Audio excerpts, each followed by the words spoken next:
Hola gurises, bienvenidos a Video Clio, donde la historia se vuelve un río de conocimientos y de cultura que nos inunda y fertiliza nuestras mentes, puesto que el verdadero sabio sabe que solo del pasado se extraen las lecciones del futuro. Y hoy seremos más sabios sobre el neovallismo. No tiene nada que ver con Matrix, y tampoco con ese valle de la foto, que es Valle Ordóñez, líder histórico del Partido Colorado. Sí tiene que ver con este hombre, Luis Valle-Berres, y el apelativo de Neo significa nuevo. La intención política de Luis Valle-Berres fue poner de nuevo de manifiesto la ideología de Valle Ordóñez, y de ahí viene el nombre de esta época. Al final del video tendremos el Curiosidato sobre Luis Valle-Berres, con algo que posiblemente no sabía. Pero antes, déjenme inaugurar nuestra sección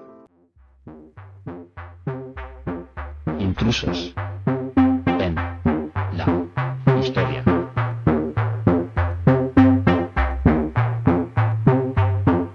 Te cuento, sí, a vos, te cuento vos que estás pendiente de los líos de la familia Valle. ¿Estás pensando que Luis era hijo de José Valle Ordóñez? Era el sobrino. Entonces, José Valle Ordóñez, ¿no tenía hijos? Sí, los tenía. César y Lorenzo Valle Pacheco. Pero dicen las malas lenguas, que don Pepe no los consideraba muy aptos para la política, que su favorito era su sobrino Luis. ¿Se imaginan? ¿Se imaginan por un segundo la bronca que le tenían César y Lorenzo a su primo? Tanto es así que cada uno fundó su propio sector dentro del Partido Colorado. Los hijos de Valle, la lista 14, y Luis Valle-Berres, la lista 15, cada cual reclamando ser el auténtico heredero del vallismo y sus ideales, a través de sus medios de prensa, el diario El Día, propiedad de los hijos de José Valle Ordóñez, y el diario Acción, que fue fundado y dirigido por el propio Luis Valle-Berres. De hecho, esas desavenencias entre ellos van a influir en la forma en que Luis llega a la presidencia. ¿De qué manera? ¿Se lo imaginan? No se lo pierdan. El vallismo tenía un candidato de consenso, Tomás Berreta, un pequeño productor rural de Canelones, carismático y popular, que será electo en 1946. Ya que Luis no iba a ser candidato a presidente, pidió para ser intendente de Montevideo, cargo que servía como trampolín para llegar a la presidencia. Pero los primos le van a negar esa posibilidad y lo van a mandar a un cargo donde pierda visibilidad y protagonismo, un lugar luego del cual nadie aspira a nada, la vicepresidencia. Pero no tuvieron en cuenta un detalle. Tomás Berreta murió el 2 de agosto de 1947, a menos de un año de haber asumido.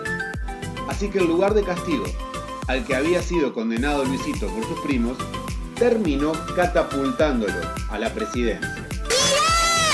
¡Mirá! ¿De quién te burlaste? Hay un estudio, que pueden ver en la descripción de este video, sobre las consecuencias de la lucha interna del vallismo. Y también les dejamos muchas fuentes para saber más que les recomendamos leer. Porque si quieren ser sabios, hagan como Bruce. ¿Te crees gracioso? Ahora que Luis llegó a la presidencia, ¿qué medidas tomará como para que su periodo sea conocido como neovallismo? En primer lugar, vamos a ver las medidas económicas. La clave del neovallismo es un Estado muy fuerte, mucho más interventor que sus antecesores, y además con una política de redistribución de la riqueza, siguiendo el pensamiento de su tío, en el cual el Estado es el escudo de los débiles. Al llevar adelante ese estado de bienestar, también, igual que Valle Ordóñez, descree de la lucha de clases y propone que la forma de evitar el enfrentamiento es anticiparse a los problemas que genera la desigualdad. Recordemos que el mundo estaba en el marco de la Guerra Fría y el comunismo crecía en muchos lugares como un modelo alternativo a la explotación capitalista. La fórmula de Valle-Berres buscaba evitar tanto los excesos de la desigual distribución de la riqueza del capitalismo como el peligro de la revolución comunista. Ese Estado interventor va a tener diversas herramientas. En primer lugar, empresas públicas que se crean o amplían su potencial. Sin hacer una enumeración taxativa, mencionaremos algunas. En 1947, UTE, que había sido creada por Valle y Ordóñez en 1912, logra el monopolio eléctrico en todo el territorio del país. En 1947 también, ANCAP logra que su refinería de La Teja abastezca de combustible a todo el país. En el mismo año se funda AMDET, nacionalizando los tranvías y trolebuses de la ciudad de Montevideo. En 1951, Pluna pasa de tener participación de capitales privados a ser 100% de capitales públicos. En 1952 se crea OCE, nacionalizando las aguas corrientes, otro importante recurso estratégico. En 1952 se funda AFE, empresa ferroviaria, con lo cual Inglaterra terminaba de saldar la deuda que tenía con nuestro Estado. Todo esto trajo por un lado un descenso del desempleo, pero un aumento del peso del Estado, que va a llevar luego al clientelismo, una práctica que consiste en cambiar votos a cambio de promesas de puestos de trabajo o favores en las empresas públicas, y que será uno de los aspectos más crudos de la corrupción generalizada en la década del 60. Este Estado interventor pondrá el acento en el sector industrial, por lo cual será conocido como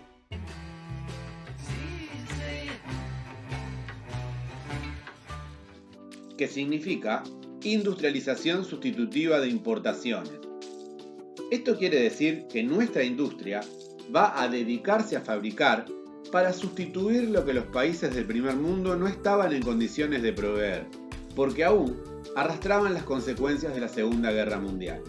La Guerra de Corea será un coletazo más que permitirá extender los efectos de la Segunda Guerra Mundial. Los ejércitos involucrados seguían comprando nuestras prendas de cuero y nuestra carne en conservas.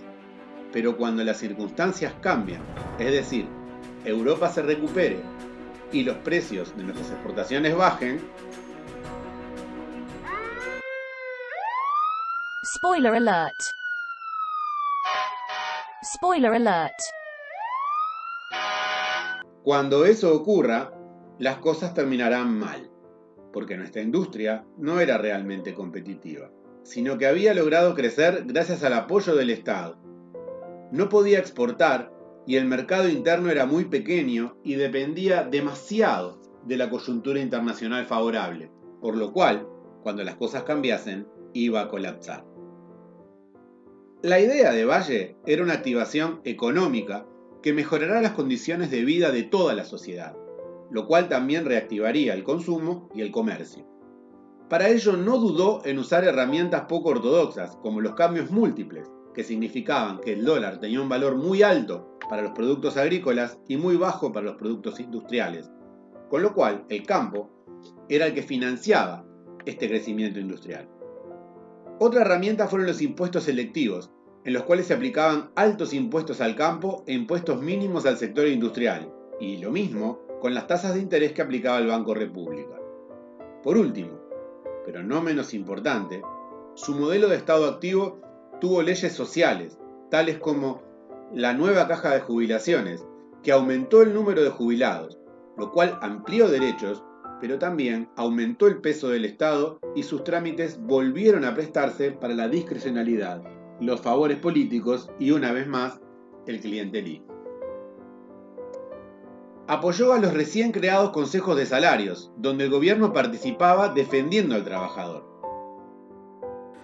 Y el Consejo de Subsistencias, donde se ejercía el controlador de precios de productos de primera necesidad por parte del Estado, que proveía de los mismos y velaba porque su precio no sufriera la inflación.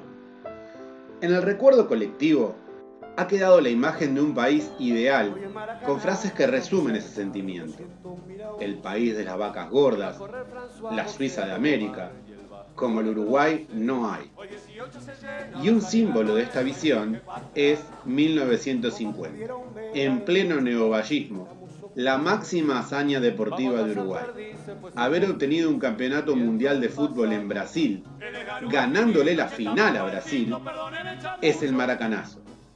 No había imposibles para ese país optimista.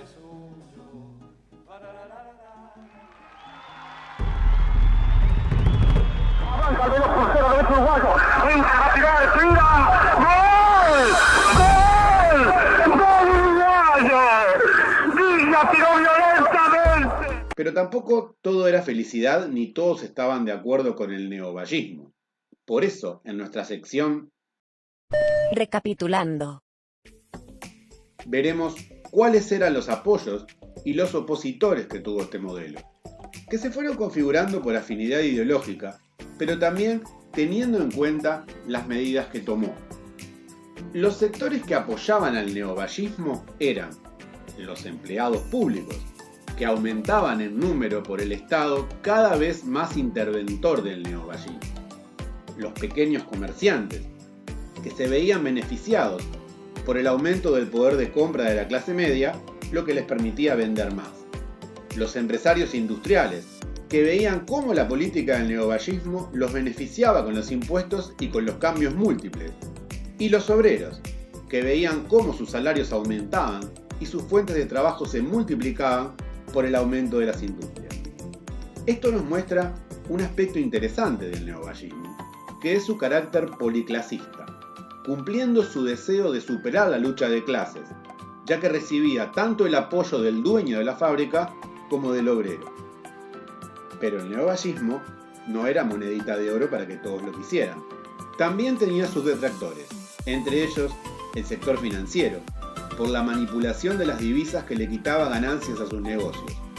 Los grandes comerciantes, que no podían comerciar libremente con el exterior por las políticas arancelarias de Luis Valle-Berres. Los grandes productores rurales, que eran los más perjudicados por las políticas de Luis Valle-Berres, que transfería parte del excedente de sus ganancias del campo a la ciudad. Y los trabajadores rurales, que una vez más no fueron atendidos en sus condiciones laborales y además solían tener una relación cuasi familiar con sus empleadores y votar lo que estos les recomendaran. En suma, fuerzas similares a las que se habían opuesto al primer vallismo y que Barran identificó como el Uruguay conservador, idea con la que ellos mismos se identificaban como guardianes de las buenas costumbres del ayer. Ellos fueron los que se opusieron. Este era el mapa social del Uruguay de aquellos tiempos. Y por supuesto, recordemos que las circunstancias económicas pueden hacer lograr que estos equilibrios rápidamente cambien. Puede fallar. En lo político, el neovallismo se vio en un proceso difícil, ya que sus primos no querían otra presidencia de Luis, por lo cual plantearon el colegiado. El colegiado consiste en que no hay un presidente de la República, sino que el poder ejecutivo es ejercido por varias personas a la vez, idea que trajo Valle Ordóñez de su viaje por Europa. Valle Ordóñez había defendido fuertemente el colegiado, pero solo lo había logrado parcialmente en sus gobiernos.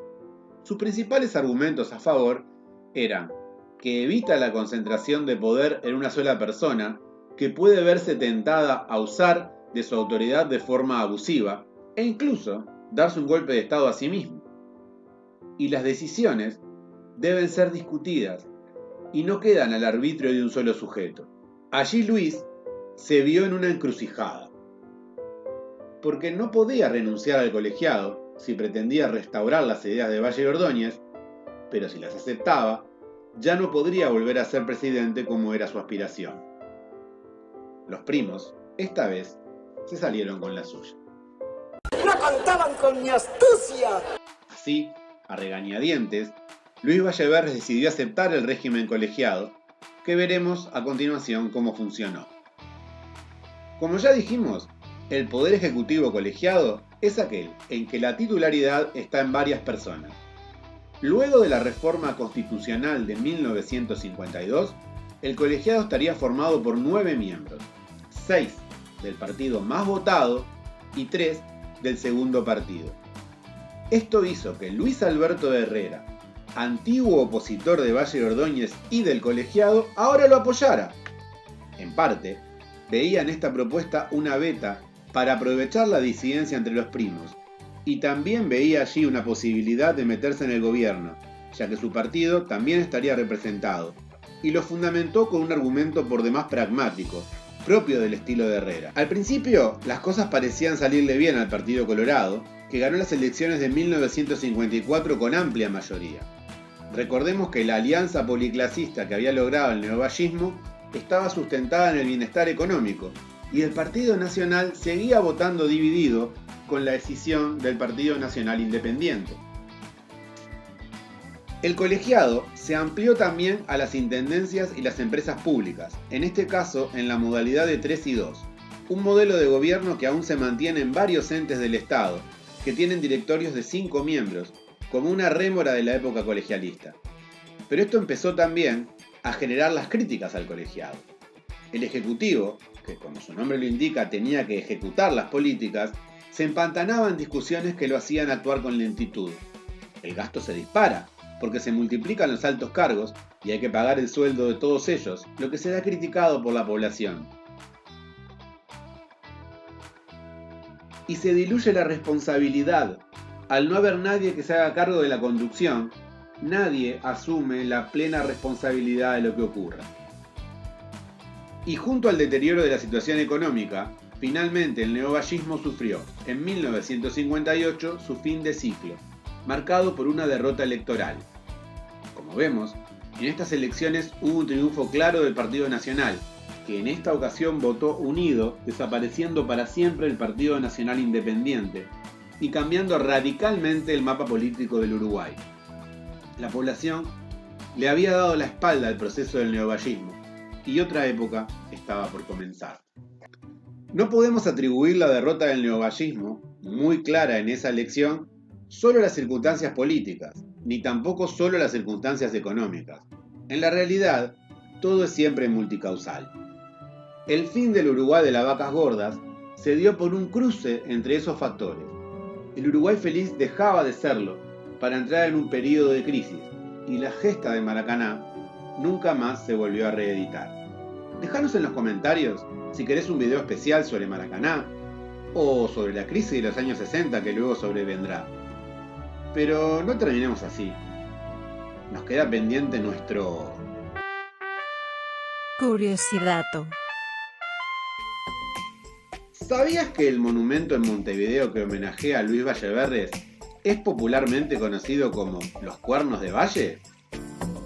Así que, en primer lugar, los Cuernos de Valle son un homenaje a Valleverres, no a su tío más famoso.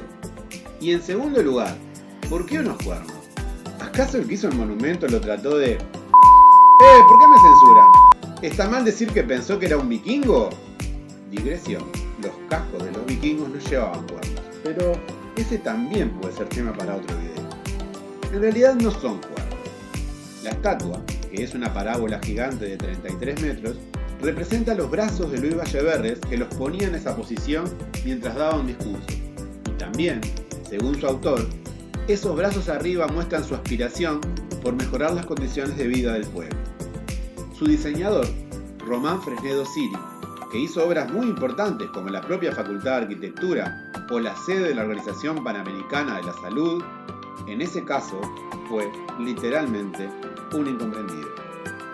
Lo que esperamos que no sea incomprendido es el periodo que acabamos de repasar. Si les quedó más claro, si aprendieron o se divirtieron, no dejen de hacerle caso al unicornio.